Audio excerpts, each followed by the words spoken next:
Swayam Prabha. Digital India. Educated India.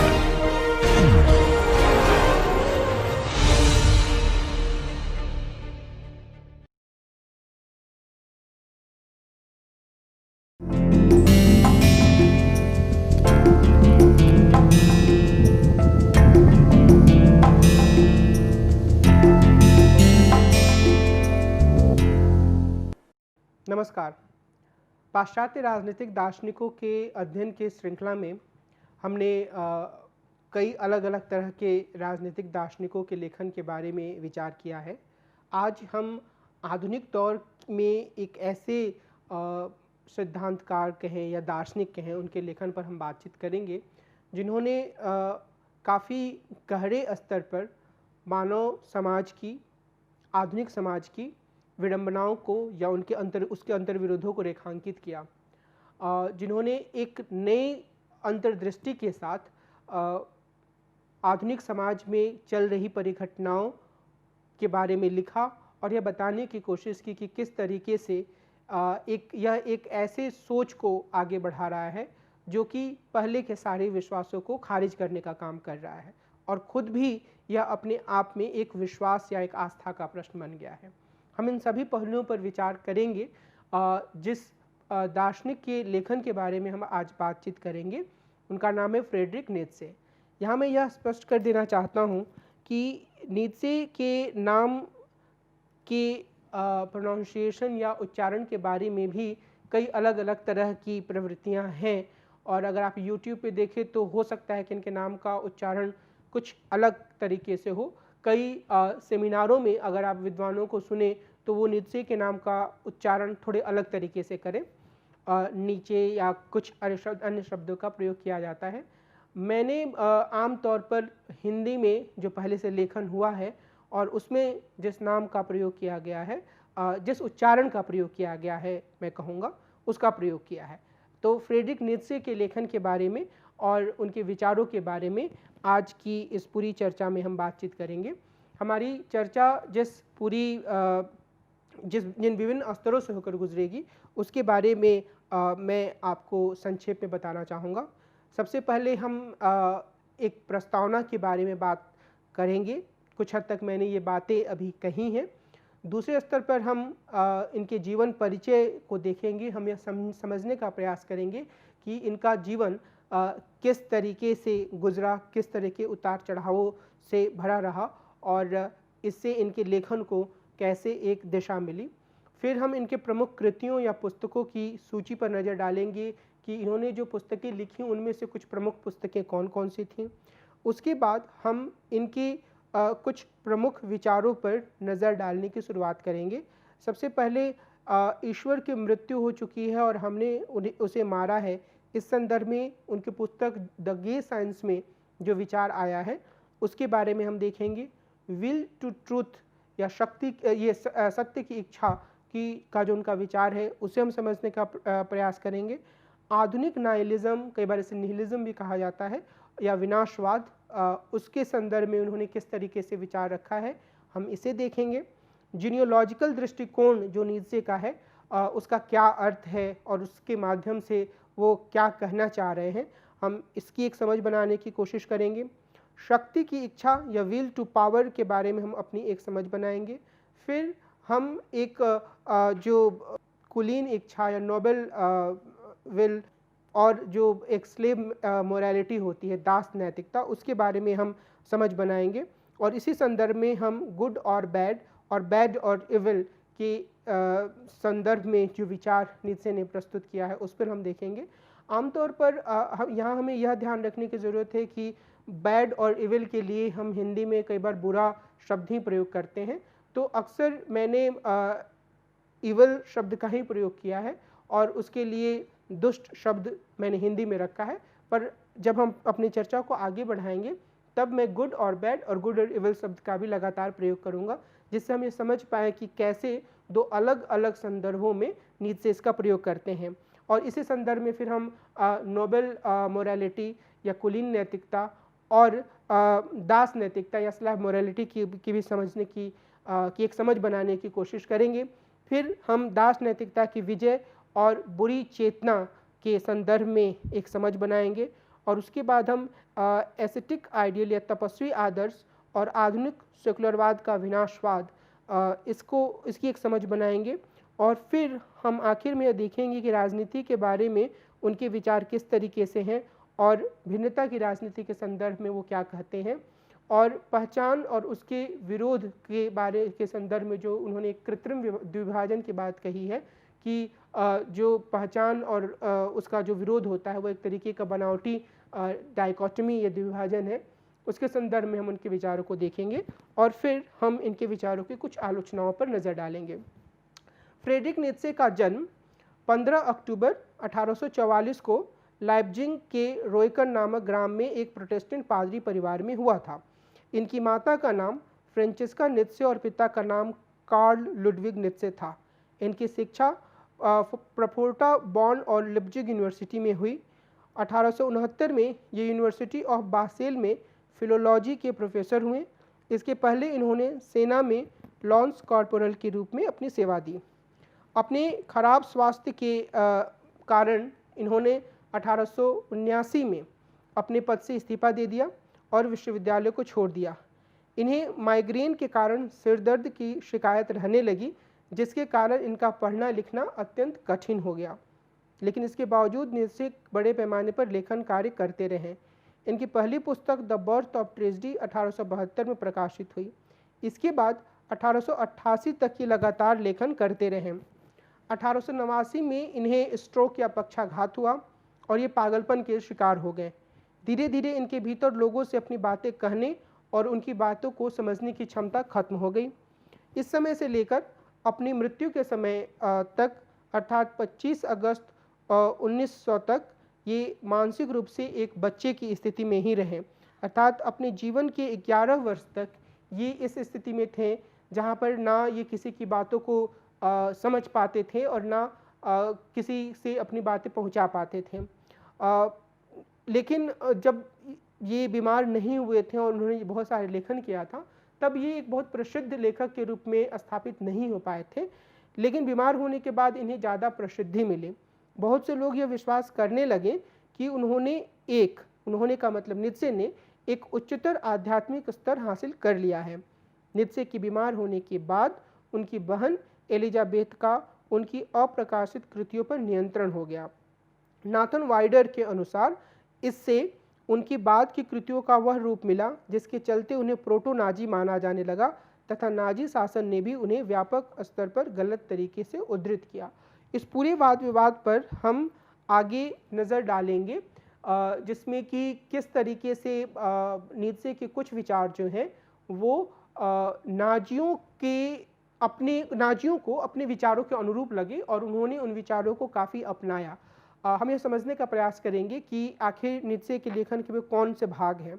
लेकिन यहाँ हमें यह ध्यान रखने की ज़रूरत है कि नीत्शे की मृत्यु के बाद ही उन्हें ज़्यादा प्रसिद्धि मिली और जब द्वितीय विश्व युद्ध के बाद नीत्शे के कामों पर और अनुसंधान या रिसर्च हुआ तो कम से कम अकादमिक हलकों में यह माना जाने लगा कि नीत्शे असल में नाजी समर्थक नहीं हो सकते थे, यानी कि नाजीवाद जैसी किसी व्यवस्था का समर्थन नहीं कर सकते थे। नाजीवाद का एक पूर्ण उभार नीत्शे की मृत्यु के बाद हुआ था और यह कहा जाने लगा कि नीत्शे एक तरीके से भिन्नता की राजनीति के स्रोत हो सकते हैं और वर्तमान समय में अब उनका व्यापक रूप से अध्ययन किया जाता है। 20वीं सदी के तकरीबन सभी रूपों में नीत्शे के प्रभाव को का जो दर्शन है 20वीं सदी में, उसमें नीत्शे के प्रभाव को देखा जा सकता है। इसमें एग्जिस्टेंशियलिज्म या अस्तित्ववाद, फेनोमेनोलॉजी, आलोचनात्मक सिद्धांत, उत्तर संरचनावाद का विशेष रूप से उल्लेख किया जा सकता है और हाल के वर्षों में जो पॉलिटिक्स ऑफ डिफरेंस या भिन्नता की राजनीति से संबंधित राजनीतिक सिद्धांत सामने आए हैं उसमें भी नीत्शे के विचारों का व्यापक रूप से उपयोग किया गया है। अगर हम नीत्शे की पुस्तकों की सूची देखें तो हम ये पाएंगे कि उन्होंने काफ़ी बड़े पैमाने पर लेखन का कार्य किया। इनकी पहली पुस्तक द बर्थ ऑफ ट्रेजेडी 1872 में प्रकाशित हुई। अनटाइमली मेडिएशंस 1873-76 के बीच में लिखी गई और प्रकाशित हुई। ह्यूमन ऑल टू ह्यूमन 1873-76 के बीच में प्रकाशित हुई। द वेरेंडर एंड हिज शैडो 1879 में प्रकाशित हुई। डे ब्रेक 1881 में और द गे साइंस 1882 में प्रकाशित हुई। दस स्पोक जराथुस्ट्रा 1883-85 के बीच में प्रकाशित हुई। बियॉन्ड गुड एंड एविल 1886 में प्रकाशित हुई। On the genealogy of morals यह 1887 में प्रकाशित हुई। द केस ऑफ वेगनर 1888 में प्रकाशित हुई। ट्विलिट ऑफ द आइडियल्स 1889 में प्रकाशित हुई।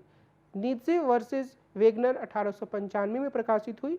एके हेमो 1908 में प्रकाशित हुई। और तो उनके कुछ लेखन बाद में भी हमारे सामने आते हैं। नीत्जे ने अपने लेखन में यह दिखाने की कोशिश की कि किस तरीके से मौजूदा समय में एक खास तरीके के सत्य को सत्य के रूप में स्वीकार कर लिया गया है। इस संदर्भ में उन्होंने आधुनिकता और उससे जुड़े विविध आयामों को प्रश्नांकित करने का काम किया।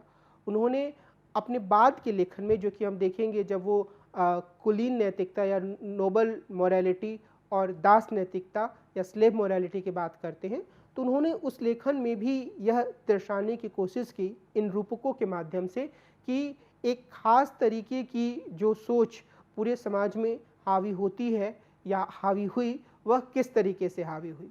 सबसे पहले हम द गे साइंस में उनके द्वारा प्रस्तुत इस विचार पर बात करते हैं, जिसमें उन्होंने इस बात पर जोर दिया कि ईश्वर की मृत्यु हो चुकी है और हमने उसे मारा है। इसमें इस पुस्तक में द गे साइंस में, जो कि 1882 में प्रकाशित हुई थी, वे यह बताते हैं कि एक पागल व्यक्ति सड़क पर चिल्लाता हुआ घूमता है कि ईश्वर की मृत्यु हो गई है और हमने उसे मारा है, और वह लोगों से लगातार इस बात को कहता है। लोगों से ऐसे कहते हुए आखिर में वह यह कहता है कि मैं बहुत पहले आ गया हूँ, मेरा समय अभी नहीं आया है, यह कृत्य अभी भी उनसे अधिकांश तारों की तुलना में ज़्यादा दूर है, फिर भी उन्होंने खुद ऐसा किया है। इसका तात्पर्य यह है कि वह व्यक्ति यह कहता है कि यह कृत्य अभी आने वाले समय में होने वाला है, अभी बहुत दूरी पर है, लेकिन हकीकत यह है कि ऐसा हो चुका है, यानी कि मनुष्य जो है उन्होंने ईश्वर को मार दिया है, ईश्वर की मृत्यु हो चुकी है। असल में इस रूपक के माध्यम से नीत्जे आधुनिक स्थिति को संक्षेप में अभिव्यक्त करते हैं। आधुनिकता के अच्छे दिनों में ऐसा नहीं लगता है कि आधुनिक युग की स्थिति ज़्यादा निराशाजनक है, और अनुभव सिद्ध प्रमाणों से यह पता चलता है कि हम अनंत रसातल में नहीं जाने वाले हैं। मतलब आधुनिकता हमारे सामने एक ऐसे स्वरूप के तौर पर आती है, जिसमें एक ऐसी रूपरेखा के तौर पर आती है जिसमें हमें लगता है कि हम कई समस्याओं का सामना कर रहे हैं, पर हमें यह भरोसा भी होता है कि उन समस्याओं का एक समाधान हो सकता है या कोई ना कोई समाधान हो सकता है। अगर प्रदूषण की समस्या बढ़ रही है तो हमें से अधिकांश लोगों को यह भरोसा होता है कि तकनीक के आधार पर कोई ऐसी खोज की जा सकती है जिससे इस समस्या से बाहर निकला जा सके। इसी तरीके से अगर खाद्यान्न की समस्या आती है तब भी हमें यह भरोसा होता है हमें से अधिकांश लोगों को कि खाद्यान्न की उपज को इतना बढ़ाया जा सकता है जिससे कि हम एक बेहतर जीवन जी सकें। बीमारियों के संदर्भ में भी हम इस बात को कह सकते हैं कि खतरनाक बीमारियों के बारे में भी हमें यह भरोसा होता है कि मेडिकल साइंस एक समय कुछ ऐसी चीज़ों को लेकर सामने आएगी जिससे कि हम इन बीमारियों से निपट सकें। लेकिन नीत्जे का जो पूरा विश्लेषण है वो परोक्ष रूप से सामने आता है। पागल आदमी या मैडमैन का जो उदाहरण देते हैं, वह यह नहीं कहता है कि ईश्वर को नकार दिया गया है और अब हम सर्वोच्च सत्ता में विश्वास नहीं करते हैं या नहीं कर सकते हैं। हमारे सामने खतरा इस बात से नहीं है कि हम ईश्वर में विश्वास नहीं करते हैं, बल्कि यह खतरा इस विश्वास की निरंतरता से आता है जो पश्चिमी प्रबोधन यानी कि वेस्टर्न एनलाइटनमेंट से सुसंगत लगता है, किंतु उसका विनाशक है। यानी कि हम जो वेस्टर्न एनलाइटनमेंट या पश्चिमी प्रबोधन से प्रभावित लोग हैं, नीत्जे यह रेखांकित करते हैं, वह ईश्वर के अस्तित्व को ही मानते हैं और उसके साथ ही वह पश्चिमी प्रबोधन या वेस्टर्न एनलाइटनमेंट को भी मानते हैं। तो ऐसा नहीं है कि ईश्वर के अस्तित्व को पूरी तरीके से नकार दिया गया है, लेकिन जो वेस्टर्न एनलाइटनमेंट की पूरी अवधारणा है उसका ईश्वर के अस्तित्व से बिल्कुल ही टकराव है। नीत्जे के अनुसार पश्चिमी प्रबोधन की शुरुआत काफ़ी हद तक अविवादित लगने वाले कदम से हुई। हमने इस विश्व के सत्य को इस विचार से अलग किया कि ईश्वर ने इसका निर्माण किया है। हमने सत्य को विज्ञान के पक्ष में रखा, इस कदम के बाद भी ईश्वर और सत्य दोनों में विश्वास करना संभव है, लेकिन इस निरंतरता के भीतर भी एक बुनियादी चीज़ में परिवर्तन हो गया है। और वह बुनियादी चीज़ नीत्शे कहते हैं कि पहले की दुनिया में जब यह माना जाता था कि सभी वस्तुएं ईश्वर द्वारा निर्मित हैं, तो किसी भी घटना को एक दैवीय आवाज़ के रूप में देखा जाता था और यह माना जाता था कि ईश्वर ने इसके माध्यम से कुछ कहा है। इस संदर्भ में नीत्शे शेक्सपियर के नाटकों में मूर्ख व्यक्ति या फूल की भूमिका की ओर संकेत करते हैं। यह एक ऐसे सत्य को अभिव्यक्त करता है जिसे अन्य चरित्र नहीं देख पाते हैं। मिसाल के तौर पर अगर हम मैकबेथ की बात करें तो उसमें भी दो ऐसे चरित्र होते हैं जो बार बार आपस में संवाद करते हैं और उससे कई तरह की बातें सामने आती हैं। तो जो मुख्य बात नीत्शे कहना चाह रहे हैं वह यह कि पहले हर तरह की आवाज़ों को एक महत्व दिया जाता था और लोग उनकी आवाज़ों को मानते थे। अगर कोई मुख्य धारा की बात नहीं कर रहा है, दूसरे तरीके से बात कर रहा है, तो उसे पागल समझकर पूरी तरीके से बहिष्कृत नहीं किया जाता था, बल्कि कई बार यह माना जाता था कि वह ईश्वर की आवाज़ के रूप में है और लोग सिर्फ अपने ही जोखिम पर पागल आदमी की उपेक्षा करते हैं, ऐसा उस समय माना जाता था। ऐसा नहीं है कि आज जो पागलपन का शिकार है, जो व्यक्ति समाज की मुख्य धारा में मानी जाने वाली बातों से अलग कुछ बातें कहता है, उसके पास अपना सत्य नहीं है। लेकिन मेडिकल साइंस की उभार के साथ ये जो पूरा एक मैडनेस की अवधारणा सामने आई है, उसमें इंसैनिटी को या पागलपन को एक वैज्ञानिक अध्ययन का माध्यम बना दिया गया है और यह माना जाने लगा है कि इसका इलाज किया जा सकता है। प्रबोधनकालीन तार्किकता यानी कि एनलाइटनमेंट रैशनैलिटी को प्रभावित करने वाला दावा यह है कि यह आस्था पर आधारित नहीं होता है, बल्कि तर्क बुद्धि, अनुभव सिद्ध प्रमाण और प्रयोग पर आधारित होता है। लेकिन इसका नकारात्मक प्रभाव अन्य प्रकार के तरीके के नकार के रूप में सामने आया है।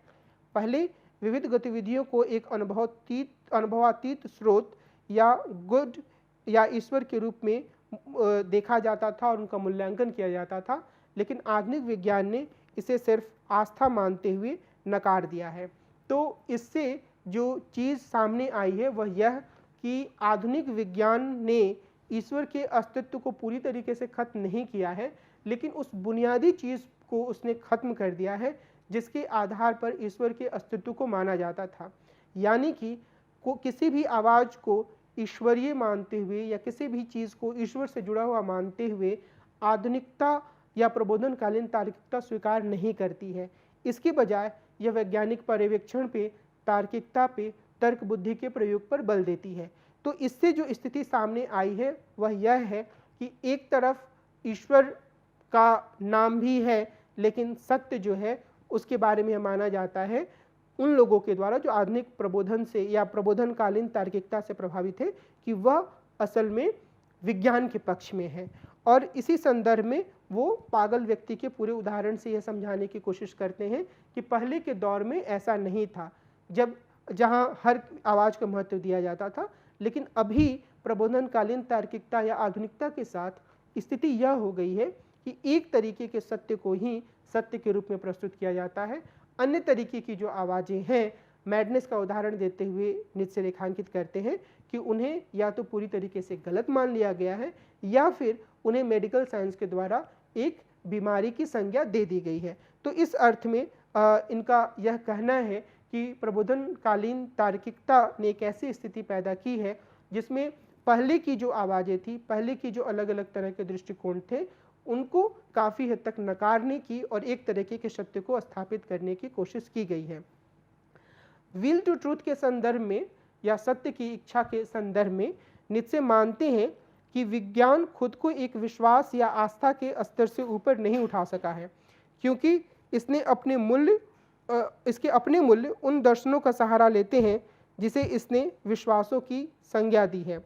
विज्ञान अपने पूर्ववर्तियों की भांति सत्य की इच्छा को जारी रखता है, यानी कि विज्ञान भी चाहता है कि वह इस चीज़ को स्थापित करे जिसे सत्य माना जाए। नीत्शे मानते हैं कि विल टू ट्रूथ या सत्य की इच्छा सत्य हासिल करने की कोशिश नहीं करती है, बल्कि यह मांग करती है कि पूरी दुनिया सत्य की एक विशिष्ट संकल्पना से जुड़ी शुद्धता और सार्वभौमिकता के आदर्शों को स्वीकार करें। यानी कि विज्ञान भी यही मांग करता है कि जिस चीज़ को यह सत्य के रूप में अभिव्यक्त कर रहा है उसे सभी लोग स्वीकार करें, और बाकी सत्य की जो अलग अलग तरह की विशिष्ट व्याख्याएं हैं या हो सकती हैं या मानी जा सकती हैं या जिन्हें अतीत में माना जाता था, उन्हें विज्ञान न सिर्फ प्रश्नांकित करता है बल्कि खारिज भी करता है। नीत्शे के अनुसार समस्या यह है कि ये आदर्श खुद को कायम नहीं रख सकते हैं, क्योंकि यानी कि ये जो शुद्धता और सार्वभौमिकता का जो आदर्श है वह खुद को कायम नहीं रख सकते हैं, क्योंकि हमने सत्य की संकल्पना को उस दैवीय स्रोत से अलग कर दिया है जिसने इस आधार को तैयार किया था। तो ये एक तरीके से विज्ञान और आधुनिकता या आधुनिकतावाद से जुड़ी हुई चीज़ों पे सवाल खड़ा करते हैं और यह कहते हैं कि यह एक तरीके के सत्य को स्थापित करने का प्रयास है, और इसी संदर्भ में वे आधुनिक नाइलिज्म या विनाशवाद की अवधारणा को प्रस्तुत करते हैं।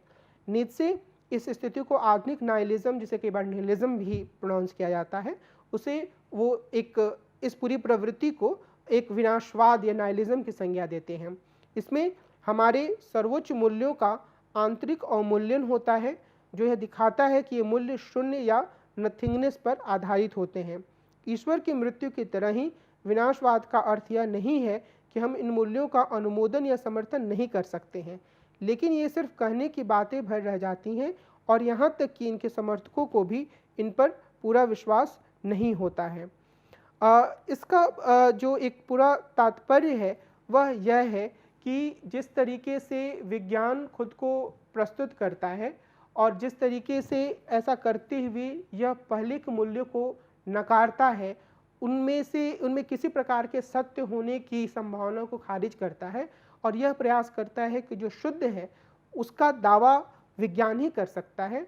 उससे एक ऐसी स्थिति आती है जिसे कि हम नाइलिज्म या विनाशवाद की संज्ञा दे सकते हैं, क्योंकि खुद विज्ञान भी जिसे सत्य कहता है या सत्य का जो उसका संस्करण होता है उसको पूरी तरीके से स्थापित करने में समर्थ या सफल नहीं होता है, और इसका नतीजा यह होता है कि एक तरीके की नथिंगनेस की स्थिति आती है जहाँ पर किसी भी तरह की बातों पर पूरा भरोसा या पूरा विश्वास या पूरी आस्था नहीं जम पाती है। और अगर हम आधुनिक जीवन के संदर्भ में देखें तो बहुत से लोगों ने जिन्होंने आधुनिक जीवन का, आधुनिकता का, तकनीक का समर्थन किया है, लेकिन वे भी अब इसकी कमियों को महसूस कर रहे हैं। हम एक तरफ तकनीकी प्रगति से हुए शानदार बदलावों का जश्न मनाते हैं और हम में से बहुत सारे लोग, जैसे मैंने शुरू में कहा, इस विश्वास के साथ जीते हैं कि आधुनिकता, आधुनिकतावाद या फिर वैज्ञानिक तकनीक हर तरह के प्रश्नों का समाधान कर सकती है, लेकिन इसके साथ ही हम अब इसके कारण पैदा हुए पर्यावरणीय नुकसान पर भी चिंता जताते हैं। हम में से बहुत सारे लोग इस बात को स्वीकार करते हैं कि जो प्रदूषण की समस्या है, मिसाल के तौर पर यह सिर्फ एक उदाहरण है, वह असल में विज्ञान के कारण हुए तकनीकी प्रगति और उस तकनीकी प्रगति के कारण तरह तरह के उद्योगों, कारखानों के लगने का नतीजा है। तो हम यह मानते हैं कि जिस चीज़ का दावा प्रबोधनकालीन तार्किकता कर रही थी एक सत्य के रूप में, उसके साथ भी कई बुनियादी समस्याएं जुड़ी हुई हैं। हम मिसाल के तौर पर लोकतंत्र को अच्छी राजनीतिक व्यवस्था मानते हैं, लेकिन इसके साथ ही हम नियमित तौर पर इस बात पर अफसोस जताते हैं कि हमारे सारे राजनेता एक जैसे हैं। जनता के भीतर अगर हम किसी भी लोकतांत्रिक देश पे इस बात पर विचार करें, हिंदुस्तान के लोगों पर भी विचारों को भी देखें, तो हम ये पाएंगे कि लोकतंत्र के बारे में जनता का भरोसा उतना नहीं है जितना कि होना चाहिए। लोगों को अपने राजनेताओं की कथनी करनी में अंतर दिखता है। लोगों को यह महसूस होता है कि सरकार बदलने की शक्ति होने के बावजूद वह काफ़ी हद तक असहाय है। यानी कि लोकतंत्र भी एक आधुनिकतावादी विचारधारा से उभरी हुई व्यवस्था होने के बावजूद लोगों की आस्था को, लोगों के विश्वास को इस तरीके से नहीं जीत पाई है मानो वह एक परम सत्य हो। इन सभी उदाहरणों में हम शुद्धता, प्रगति और सत्य को आदर्श के रूप में प्रस्तुत करते हैं, लेकिन हमारे लिए इन्हें गंभीरता से लेना काफ़ी कठिन है। तो हमारे सामने विज्ञान के द्वारा, आधुनिक प्रबोधनकालीन तार्किकता के द्वारा जिन बातों को सत्य के रूप में प्रस्तुत किया जाता है, उन्हें हम पूरी तरीके से सत्य मानने के लिए तैयार वर्तमान समय में नहीं हैं। और नीत्शे आधुनिक दौर की या आधुनिक युग की इसी विडंबना को रेखांकित करते हैं कि एक तरफ इसने पहले की आस्थाओं को, विश्वासों को प्रश्नांकित किया, उसे नकारा, उसे खारिज किया, और दूसरी तरफ यह खुद को एक ऐसे सत्य के रूप में स्थापित नहीं कर पाया है जिसमें हर किसी की आस्था हो, जो हर किसी को यह विश्वास दिलाता हो कि इसके द्वारा प्रस्तुत किया गया सत्य शुद्ध है, सार्वभौमिक है और हर किसी को इसे स्वीकार करना चाहिए। इसी संदर्भ में हम नीत्शे के जीनियोलॉजिकल दृष्टिकोण को भी देख सकते हैं जो उन्होंने अपने अध्ययन में अपनाया। जीनियोलॉजी को एक ऐतिहासिक विवरण भी माना जा सकता है, लेकिन यह इसका पूरा विवरण नहीं है, क्योंकि इसे ऐतिहासिक मानने पर इस पर गलत होने का आरोप लगाया जा सकता है। यानी कि अगर हम किसी चीज़ को ऐतिहासिक कहते हैं तो हम यह उम्मीद करते हैं कि उसमें ऐतिहासिक तथ्यों का सही तरीके से इस्तेमाल या प्रयोग किया गया है, और ऐसा नहीं है उस अध्ययन में कि तथ्यों को तोड़ा मरोड़ा गया है। लेकिन जीनियोलॉजिकल दृष्टिकोण जो होता है वह पूरी तरीके से हिस्टोरिकल नहीं होता है, और उसमें और इतिहास में अंतर यह होता है कि जो जीनियोलॉजी का उपयोग करने वाला दार्शनिक या व्यक्ति होता है, वह वर्तमान समय के सवालों के संदर्भ में या वर्तमान समय की स्थिति का जवाब ढूंढने के लिए इतिहास में जाता है और उसको समझने का प्रयास करता है और उसके आधार पर वर्तमान स्थिति की व्याख्या करता है। इसमें उतनी तार्किक या तथ्यात्मक परिशुद्धता नहीं होती है जितनी होनी चाहिए। नीत्शे के जीनियोलॉजिकल दृष्टिकोण हॉब्स और रूसो जैसे प्राकृतिक अवस्था के चिंतकों की तरह माना जा सकता है। अर्थात यह कहा जा सकता है कि जिस तरह इन्होंने सामाजिक समझौते दृष्टिकोण का उपयोग वर्तमान परिस्थितियों की व्याख्या करने के लिए किया, उसी तरह जीनियोलॉजी भी वर्तमान स्थितियों की व्याख्या का एक साधन है। इससे भी ज़्यादा अच्छी तरह से इसे हीगल के मालिक दास द्वंद्व के रूप में समझा जा सकता है, जो इतिहास में एक ऐसे संघर्ष को अमूर्त रूप देता है जो पूरे इतिहास में मौजूद है और इस संघर्ष को नैरेटिव के रूप में प्रस्तुत करता है। नीत्शे खुद यहूदी ईसाई दासों द्वारा पूर्व ईसाई कुलीनों को परास्त करने का विवरण देते हैं और यह कहते हैं कि अब व्यक्तिगत आत्म के भीतर कुलीन और दास का संघर्ष चल रहा है।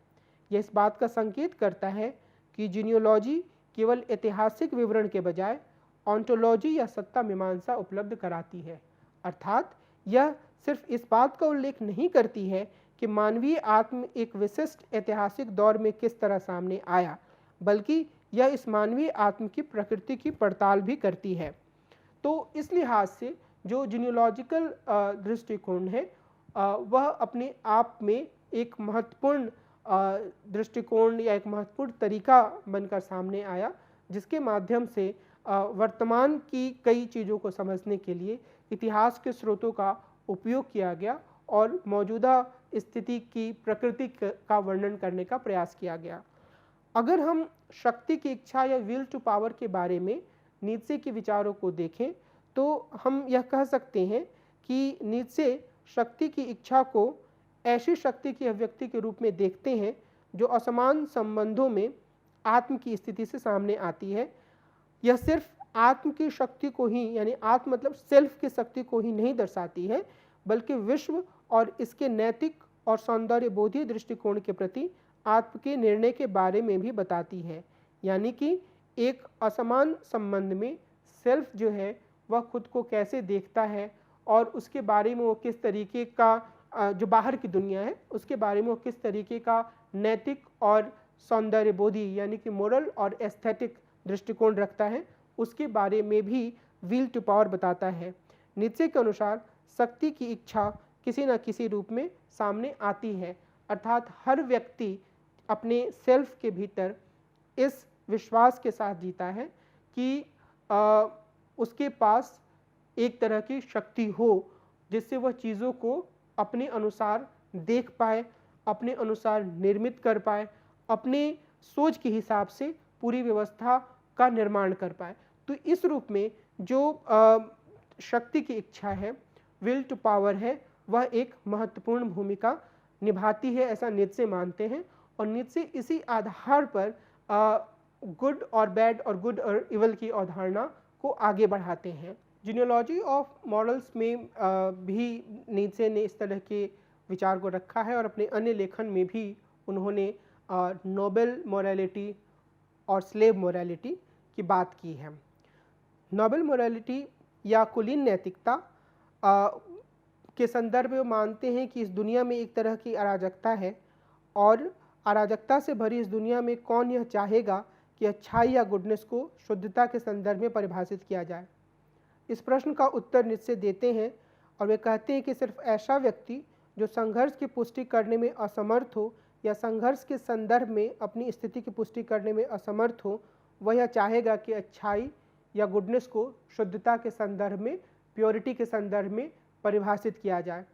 दूसरे शब्दों में नीत्शे यह कहते हैं कि कमजोर, दास मनोवृत्ति वाला, असहाय और प्रभुत्वाधीन व्यक्ति, यानी कि जो दूसरों के प्रभुत्व के अधीन हो, ऐसा व्यक्ति इस तरह की स्थिति चाहेगा। ऐसा व्यक्ति यह कार्य नहीं कर सकता है, बल्कि सिर्फ कार्य को या एक्शन को स्वीकार करने वाला होता है। वह एक ऐसे कमज़ोर व्यक्ति के रूप में होता है जिस पर दूसरे लोग जो हैं वो अपना कार्य करते हैं। तो वो यह मानते हैं कि इस पूरे समाज में हम एक तरफ कुलीन या ताकतवर लोगों को देख सकते हैं और दूसरी तरफ दास मनोवृत्ति या दासोचित स्थिति वाले व्यक्ति को देख सकते हैं जो स्लेव मेंटेलिटी के होते हैं। और जो स्लेव मेंटेलिटी या स्लेव स्थिति वाले लोग होते हैं वे ही असल में यह चाहते हैं कि जो अच्छाई है, गुडनेस है, उसे शुद्धता के रूप में परिभाषित किया जाए और इस दुनिया पर लागू किया जाए। ये वो व्यक्ति होते हैं जो किसी तरीके से कार्य करने में समर्थ नहीं होते हैं। और इसी संदर्भ में नीत्शे यह कहते हैं कि जो ऐसे व्यक्ति होते हैं जो दास मनोवृत्ति के होते हैं, जो कार्य नहीं करते हैं, जिनके ऊपर कार्य किया जाता है, उनका अस्तित्व एक अन्य कुलीन या योद्धा प्रकार के व्यक्ति के अस्तित्व को इंगित करता है, उनके अस्तित्व के बारे में बताता है। यह कुलीन या योद्धा प्रकार का व्यक्ति इतना शक्तिशाली होता है कि यह संघर्ष और टकराव से भरी इस दुनिया में फलता फूलता है। नीत्शे यह स्पष्ट करते हैं कि यह सिर्फ दो संभावनाएं नहीं हैं, बल्कि गुड और बैड की कुलीन नैतिकता तथा गुड और इविल की दासोचित नैतिकता को अभिव्यक्त करते हैं। यानी कि नीत्शे यह मानते हैं कि इस दुनिया में टकराव काफ़ी हद तक चलते रहता है। दुनिया एक व्यवस्थित दुनिया के रूप में नहीं है। इस दुनिया में एक तरफ वो कुलीन नैतिकता वाले व्यक्तियों को रखते हैं जो कि काफ़ी ताकतवर हैं, मजबूत हैं, कार्य करने में सक्षम हैं। दूसरी तरफ वो दास मनोवृत्ति वाले व्यक्तियों को रखते हैं जिनके ऊपर कार्य किया जाता है, जो इतने कमज़ोर होते हैं कि वह अपने हिसाब से चीज़ों को नहीं कर पाते हैं। और नीत्शे इस बिंदु को रेखांकित करते हैं कि ऐसे ही व्यक्ति अच्छाई को, गुडनेस को शुद्धता के रूप में इस दुनिया में स्थापित करने की कोशिश करते हैं। फिर वो यह कहते हैं कि जो कुलीन व्यक्ति होता है वह गुड और बैड की अवधारणा को आगे बढ़ाता है और जो दासोचित व्यक्ति होता है वो गुड और इविल की अवधारणा को आगे बढ़ाता है। अगर हम इस संदर्भ में दास नैतिकता को समझने का प्रयास करें तो हम यह पाएंगे कि वह काफ़ी हद तक जो कुलीन नैतिकता होती है उससे अलग होता है। लेकिन उस तरफ जाने से पहले हम यह समझने का प्रयास करते हैं कि जो नोबल या कुलीन व्यक्ति होता है वह किस तरीके से अपने जीवन को आगे बढ़ाता है। नीत्शे कहते हैं कि नोबल या कुलीन व्यक्ति को अपने प्रभुत्व की पुष्टि के लिए अपने जैसे ही किसी कुलीन से संघर्ष की आवश्यकता होती है। जो लोग इतने कमज़ोर होते हैं कि वे कोई चुनौती नहीं दे सकते तो उन्हें नोबल या कुलीन व्यक्तियों के द्वारा बैड या बुरा के रूप में चिन्हित किया जाता है। लेकिन अधिकांश मौक़ों पर जो नोबल या कुलीन होता है वह इनकी उपेक्षा करता है। जो बैड होते हैं उनके लिए, जो दासोचित होते हैं, जो बहुत कमज़ोर होते हैं। इस नैतिकता में अच्छे और बुरे यानी कि गुड और बैड के बीच विरोध होता है, लेकिन यह अच्छा या गुड को बुरे के अंतर्विरोध के रूप में परिभाषित नहीं किया जाता है। यानी कि जो कुलीन होता है, जो नोबल होता है, उसे अपने तरह का कोई व्यक्ति चाहिए, तो वो जो दासोचित व्यक्ति होता है उसे बैड करार देता है, लेकिन उससे उसका सीधा टकराव नहीं होता है। और इसी संदर्भ में अगर हम दास नैतिकता को देखें तो हम यह कह सकते हैं कि दास खुद को अच्छा कहने के लिए पहले अन्य को बुरा, दुष्ट या इविल घोषित करता है। जहाँ कुलीन दासों की उपेक्षा करते हैं, वहीं दासों का पूरा ध्यान कुलीनों पर ही होता है, जिन्होंने उन्हें पैसिविटी या निष्क्रियता में रहने के लिए मजबूर किया है। क्योंकि कुलीन इतने ताकतवर होते हैं कि वो दासों को एक तरीके से निष्क्रिय बना देते हैं और दास चुपचाप पेरिफेरी पे हाशिए पर पढ़कर कुलीनों को देखते हैं, और जब दास कुलीनों को देखते हैं तो वो उन्हें इविल का या बुराई का या दुष्टता का दर्जा देते हैं, जिन्होंने जानबूझकर उनके लिए दुख पैदा किया है। कमजोर या दास मनोवृत्ति वाले व्यक्ति खुद को मजबूत के विरोध में परिभाषित करते हैं। वे मानते हैं कि वे जो मजबूत लोग हैं वे इवल, जिसे कि हम हिंदी में दुष्टता या एक तरह की बुराई, गहरी बुराई कह सकते हैं, उन्हें यानी कि कुलीन लोगों को, जो दास मनोवृत्ति वाले लोग होते हैं, वो इवल के रूप में देखते हैं, बुराई के रूप में देखते हैं, और वे चाहते हैं कि, और वे ये कहते हैं कि चूंकि हम उन लोगों की तरह नहीं हैं इसलिए हम अच्छे हैं। अगर हम ये कहें कि अगर हम इतने गरीब हैं कि हम किसी चीज़ का उपभोग करने में असमर्थ हैं, तो नीचे ये कहते हैं कि अपनी गरीबी में हम गरीबी को एक अच्छे मूल्य के रूप में स्थापित कर देंगे, और यह कहेंगे कि जो लोग पैसा खूब उड़ाते हैं, जो लोग तरह तरह का उपभोग करते हैं, वो बुरे हैं। तो इसी संदर्भ में हम इस पूरे वाक्य को या इस पूरे विचार को समझ सकते हैं जो नीचे प्रस्तुत करते हैं कि जो दास व्यक्ति होते हैं, जो कमजोर व्यक्ति होते हैं, वे कुलीनों को या नोबल व्यक्ति को देखते हैं, उन्हें दुष्ट या बुरा मानते हैं, और ये कहते हैं कि हम चूंकि उनके जैसे नहीं हैं इसलिए हम अच्छे हैं। यह दास नैतिकता का एक सृजनात्मक क्षण होता है, ऐसा नीचे मानते हैं, और इसमें नैतिकता का दास विद्रोह भी शामिल होता है।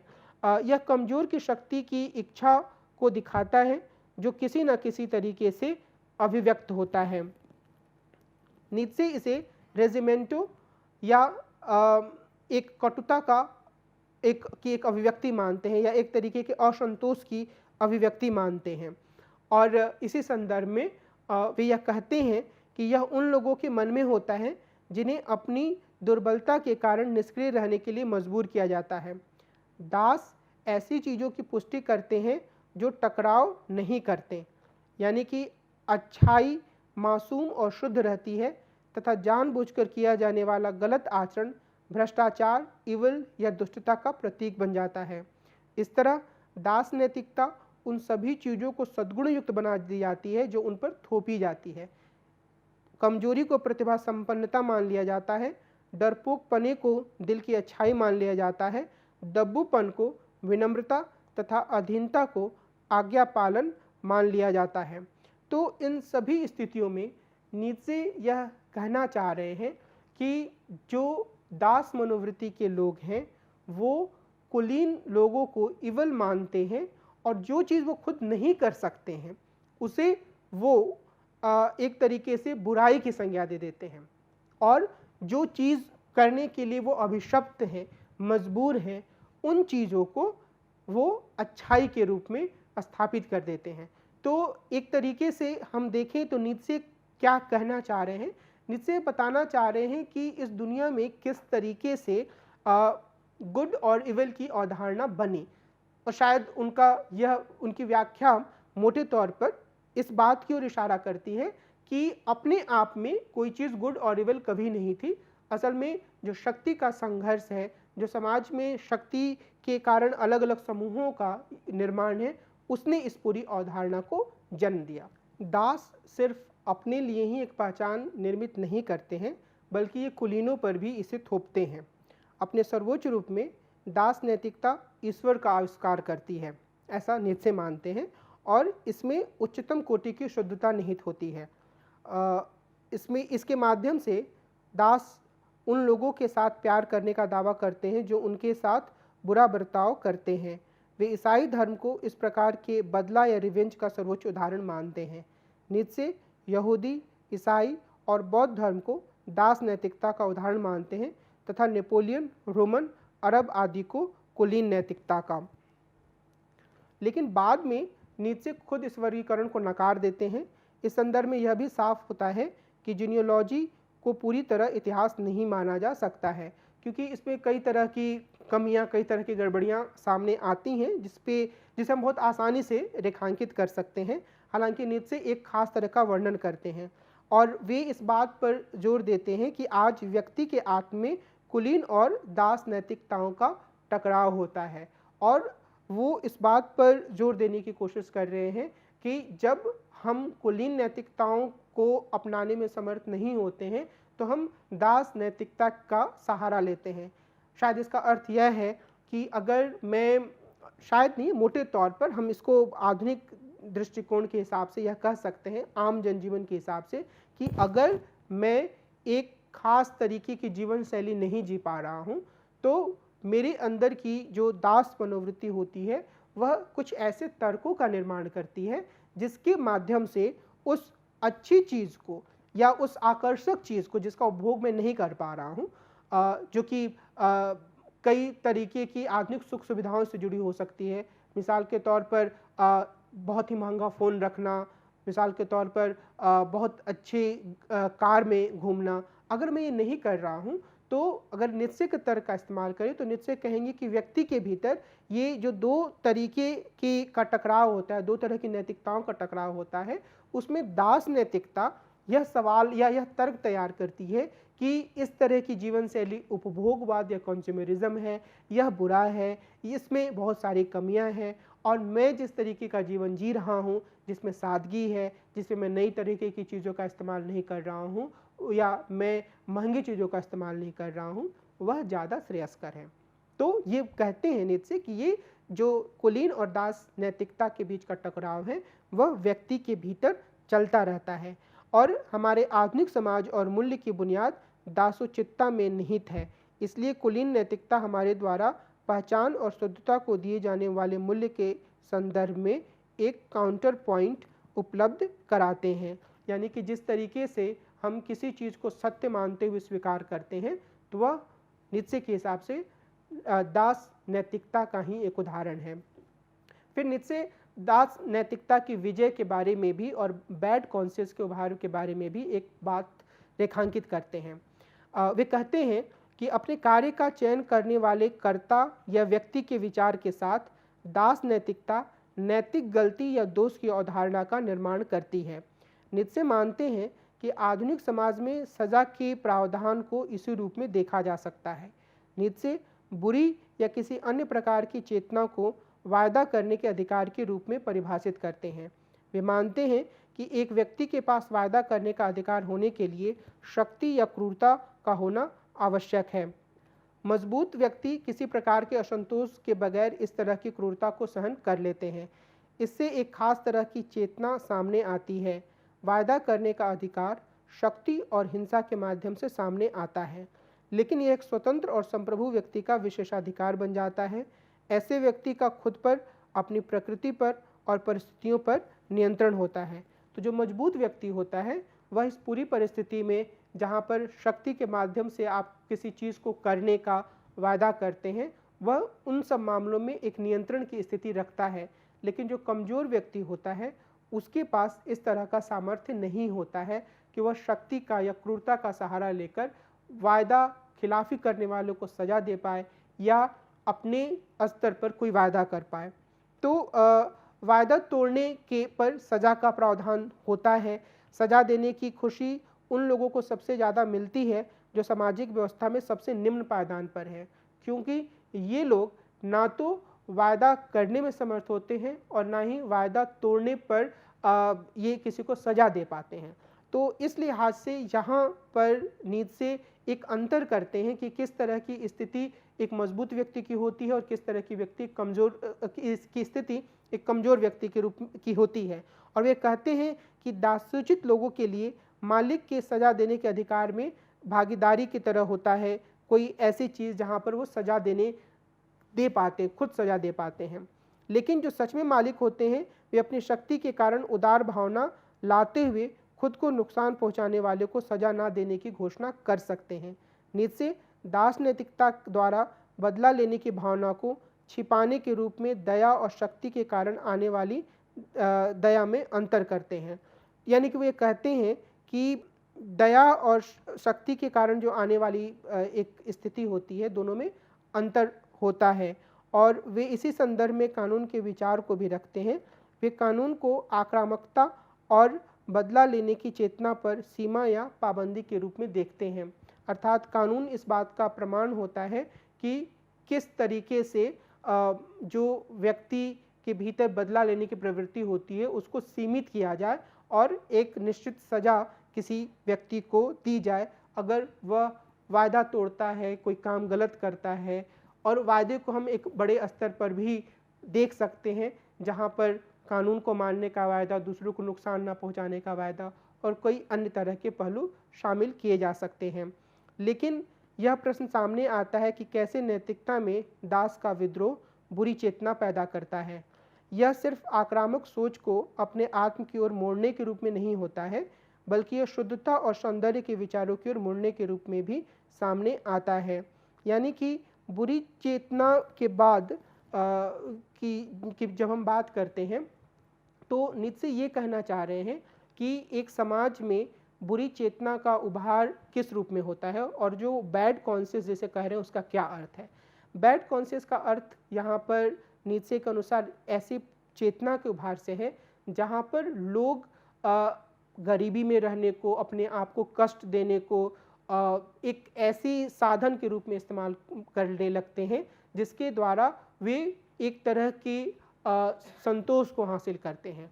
तो उनका यह कहना है कि समाज में जो स्थिति है वहाँ पर जिन लोग परिस्थितियों पे नियंत्रण कर पाते हैं, जो लोग मजबूत होते हैं, वे किसी को कभी क्षमा भी करते हैं, किसी को माफ़ी भी देते हैं, तो वो अपने उदात्त प्रवृत्तियों के कारण देते हैं।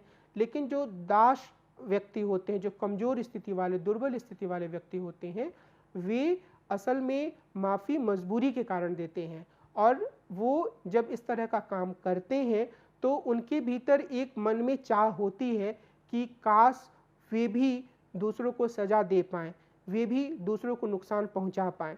लेकिन जब वे ऐसा नहीं कर पाते हैं तो अपने मन में एक कुछ ऐसी स्थिति, कुछ ऐसी भावना का विकास करते हैं जिसके कारण वो खुद को कष्ट देते हैं और इसमें ये जो उनकी जो आक्रामक सोच होती है उसके कारण से वे आत्म यातना की एक सोच का विकास करते हैं, जिसमें मिसाल के तौर पर हम कह सकते हैं कि कुछ ऐसे व्यक्ति हो सकते हैं जो अपनी गरीबी के लिए, अपनी दरिद्रता के लिए, अपनी दुर्बलता के लिए खुद को जिम्मेदार ठहराएं और खुद को जिम्मेदार ठहराने के साथ ही वे इससे निकलने के लिए धर्म का, उपवास का रास्ता अख्तियार करें। तो इस रूप में वो खुद को यातना देते हैं। नीत्शे इस बात पर बल देते हैं कि अपना वर्चस्व कायम करने के लिए दास नैतिकता पूरी मानवता को भ्रष्ट और दोषी साबित करती है। इस तरह असंतोष सिर्फ अन्य लोगों की तरफ ही नहीं बल्कि खुद की तरफ भी आ जाता है। इसका नतीजा यह होता है कि कमजोर सिर्फ शुद्धता का महिमामंडन नहीं करता है बल्कि वह आत्मशुद्धि के असंभव और अंतहीन काम में लग जाता है। लेकिन फिर से अंतःकरण की उदार संकल्पना आत्म के बारे में एक अन्य दृष्टिकोण प्रस्तुत करती है। जीनोलॉजी ऑफ मॉरल्स के दूसरे निबंध के आखिर में नीत्शे दिखाते हैं कि ग्रीक ईश्वर मनुष्यों के कार्य की जिम्मेदारी अपने ऊपर ले लेते हैं। तो इस लिहाज से वो नीत्शे भी कई बार ईश्वर के विचारों की तरफ अपने इस वर्णन के आखिर में जाते हैं, लेकिन वे मोटे तौर पर इस बात पर जोर देते हैं कि जो एक बुरी चेतना का विकास होता है वह भी एक निर्मिति होती है और उस निर्मिति में व्यक्ति खुद को कई तरह की चोट पहुंचाता है। और इसी संदर्भ में वो तपस्वी आदर्श और आधुनिक सेकुलरवाद में विनाशवाद या नाइलिज्म की भी बात करते हैं। नीत्शे तर्क देते हैं कि हर प्रकार का तपस्वी आदर्श कमजोर की शक्ति की इच्छा का उत्पाद नहीं होता है। ताकतवर लोग भी एक प्रकार के तपस्वीवाद या एसेटिसिज्म को बढ़ावा देते हैं जिसमें उनका प्रभुत्व कायम रहता है। पुजारी तपस्वीवाद या प्रिस्टली एसेटिसिज्म के संदर्भ में नीत्शे का तर्क है कि यह दास विद्रोह से उत्पन्न हुए सभी मूल्यों को बढ़ावा देता है और उनका अपने पक्ष में उपयोग करता है। जिन लोगों को निष्क्रिय रहने के लिए मजबूर किया गया था, उनके भीतर धीरे धीरे रिजेंटमेंट या असंतोष भर जाता है। पुजारी या तपस्वी इसे ऐसे विद्रोह को खुद व्यक्ति की ओर मोड़ देता है, यानी दास, आत्मशुद्धि आदि जैसे विचारों की ओर लग जाते हैं।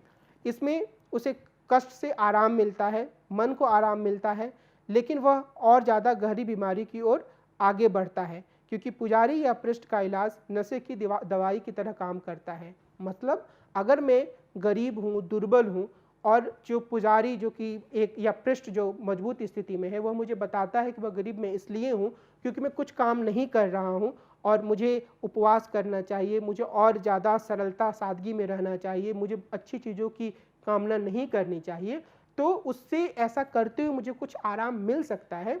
लेकिन असल में नीत्शे के अनुसार यह पूरी स्थिति हमारे लिए नशे के रूप में होती है, यानी कि वो उससे हमें हमारा वास्तविक समाधान नहीं होता है, बल्कि हम हमेशा ही एक तरह के भ्रम की स्थिति में चले जाते हैं।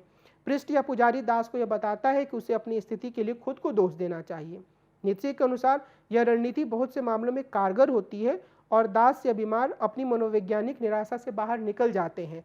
नीत्शे का तर्क है कि कमजोर ताकतवर का प्रतिरोध अपनी घृणा के प्रदर्शन द्वारा करते हैं। इससे एक बड़ी दया की भावना उत्पन्न होती है जो पूरी दुनिया को निरर्थक बना देती है। जब कुलीन वर्ग पुजारी वर्ग के दायरे में आता है तो वह विनाशवाद या नाइलिज्म के जाल में फंस जाता है। पुजारी खुद को और दास नैतिकता को सार्वभौमिक बना देते हैं।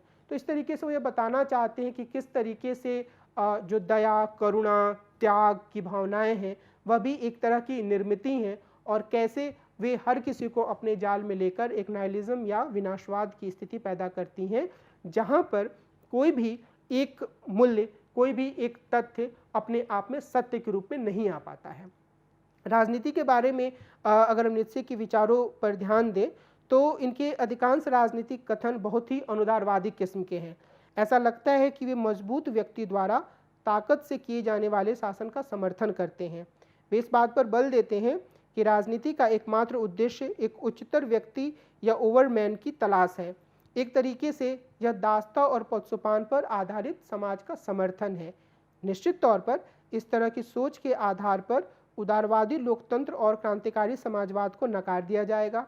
कई अन्य मौक़ों पर नीत्शे राजनीति से बिल्कुल अलग हट जाते हैं। वे ताकतवर की कमजोर पर जीत के बजाय इस बात पर बल देते हैं कि स्वस्थ लोगों को बीमार लोगों से दूर रखा जाना चाहिए, उन्हें उनकी नज़र से भी दूर रखा जाना चाहिए। और यही वो विचार है जहाँ पर हम कह सकते हैं कि उनके राजनीतिक विचार नाजीवादियों को बड़े आकर्षक लगे और जिस तरीके से नाजी जर्मनी में यहूदियों के साथ बर्ताव किया गया, वह स्वस्थ लोगों को बीमार लोगों से पृथक रखने की जो बात नीत्शे के लेखन में सामने आती है, उससे प्रेरित लग सकती है या यह नाजियों को यह विचार काफ़ी आकर्षक भी लगा। लेकिन कई अन्य विचारक आए बाद के दौर में, जैसे जेलिस डेल्यूज और मिशेल फुको। उन्होंने यह तर्क दिया कि नीत्शे का दर्शन बुनियादी रूप से बहुलवादी है। इनके लेखन को भिन्नता की राजनीति और नीति शास्त्र में सम्मिलित करने का प्रयास किया गया है। बहुलवादी इस अर्थ में है कि वे आधुनिकतावादी प्रबोधनकालीन तार्किकता के द्वारा स्थापित सत्य को ही एकमात्र सत्य मानने की प्रवृत्ति पे प्रश्न चिन्ह लगाते हैं और वे अलग अलग तरह की आवाज़ों को सामने आने पर या उनके पास भी सत्य का अंश होने पर जोर देते हैं। तो इस लिहाज से उनके लेखन को बहुलवादी माना जाता है। नीत्शे ने इस बात पर भी बल दिया कि यदि किसी चीज़ को गलत मानते हुए उसका विरोध किया जाता है तो वह एक तरह के कृत्रिम द्विभाजन को तैयार करता है। उनके अनुसार पहचान और उसका विरोध हमारी अवधारणात्मक संयंत्र पर निर्भर करते हैं। ये मानवेतर मूल्यों का प्रतिनिधित्व नहीं करते हैं, बल्कि ये मानव निर्मितियों के रूप में होते हैं। वे इस बात पर बल देते हैं कि हमें व्यक्तिगत, धार्मिक, राष्ट्रीय या अन्य पहचानों के मूल्य का आलोचनात्मक मूल्यांकन करने की आवश्यकता है। इस लिहाज से अच्छे और बुरे की संकल्पना से आगे जाने पर जोर देने वाले दार्शनिक के रूप में नीत्शे को बहुलवाद का समर्थक माना जा सकता है। लेकिन अगर नीत्शे के लेखन की कुछ कमियों की हम बात करें तो जो पहली बात है वह यह कि वे उनका जीनियोलॉजिकल दृष्टिकोण ऐतिहासिक नहीं है, उसकी कई सारी सीमाएं हैं। दूसरा, कई बार इनके तर्क खींच-तान कर किसी तर्क को प्रस्तुत करने की कोशिश लगते हैं। जैसे कि जब ये सभी धर्मों को दास नैतिकता या स्लेव मोरालिटी के रूप में प्रस्तुत करते हैं, और तो यह ऐसा लगता है कि ये एक तर्क को स्थापित करने के लिए बहुत ज़्यादा उस तर्क की दिशा में आगे बढ़ जाते हैं और उनके तर्क फिर बहुत सुसंगत नहीं लगते हैं। तीसरा, राजनीति में ये इन्होंने एक तरीके के अनुदारवादी सोच को बढ़ावा दिया, और जैसे मैंने पहले उल्लेख किया कि नाजीवादियों ने भी इनकी सोच को अपने लिए उपयोगी पाया। लेकिन अगर हम वर्तमान समय में देखें तो हम यह कह सकते हैं कि जो नीत्शे का लेखन है, एक तो हमने ये इस बात की ओर इशारा किया कि यह बहुलवाद या भिन्नता की राजनीति को बढ़ावा देने का एक स्रोत बन गया है, क्योंकि यह इस बात की ओर इंगित करता है कि अपने आप में किसी एक सोच को परम सत्य नहीं माना जा सकता है और अलग अलग तरह की आवाज़ों को महत्व दिया जाना चाहिए। दूसरे स्तर पर जो नीत्शे का जो पूरी सोच है, उसका एक महत्व इस रूप में भी सामने आया है कि उत्तर आधुनिकतावादियों ने या पोस्ट मॉडर्निस्ट ने भी इनके लेखन को अपने लिए काफ़ी उपयोगी पाया है। तो जिस तरीके से अगर हम फूको के लेखन को देखें, जिनके बारे में हम आगे विचार करेंगे, तो हम ये पाते हैं कि फूको ने भी जब मैडनेस और सिविलाइजेशन से संबंधित अपना लेखन किया, या जिस तरीके से उन्होंने भी जीनियोलॉजिकल दृष्टिकोण को अपनाया, तो उसमें उन्होंने नीत्शे के लेखन का काफ़ी सहारा लिया और उन्होंने नीत्शे के विचारों के प्रति अपनी कृतज्ञता भी जाहिर की है।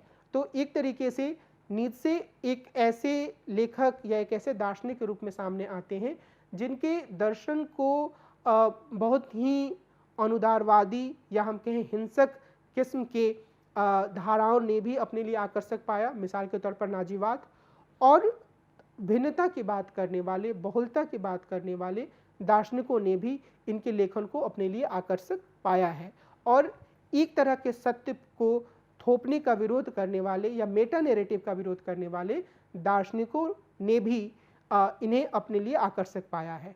तो इस लिहाज से इनका दर्शन कई सारी दिशाओं में आगे बढ़ता है। मुझे यह उम्मीद है कि आज के इस पूरे व्याख्यान से आप नीत्शे के लेखन की कुछ बुनियादी तत्वों के बारे में जागरूक हो पाए होंगे, उन्हें जान पाए होंगे कि किस तरीके से वे कुलीन नैतिकता और दास नैतिकता की बात करते हैं, किस तरीके से वो दास नैतिकता के कारण बैड कॉन्शियस या बुरी चेतना के उभार की बात करते हैं, कैसे इसके विजय की अवधारणा प्रस्तुत करते हैं, और किस तरीके से वे यह कहते हैं कि असल में जो आधुनिकतावादी तार्किकता है उसने एक तरफ ईश्वर को या उससे जुड़े विश्वासों को प्रश्नांकित किया, लेकिन ये खुद भी एक अपने आप को एक परम सत्य के रूप में स्थापित नहीं कर पाए। तो ये जो उनके विचारों के मुख्य स्रोत हैं वो काफ़ी महत्वपूर्ण है, और मुझे ये उम्मीद है कि इसकी एक सामान्य समझ बनाने में आपको इस पूरे व्याख्यान से सहायता मिली होगी। आज के इस पूरे व्याख्यान को मैं यहीं विराम दूंगा। अगले एपिसोड में हम एक नए पश्चिमी राजनीतिक दार्शनिक के विचारों की चर्चा करेंगे। नमस्कार।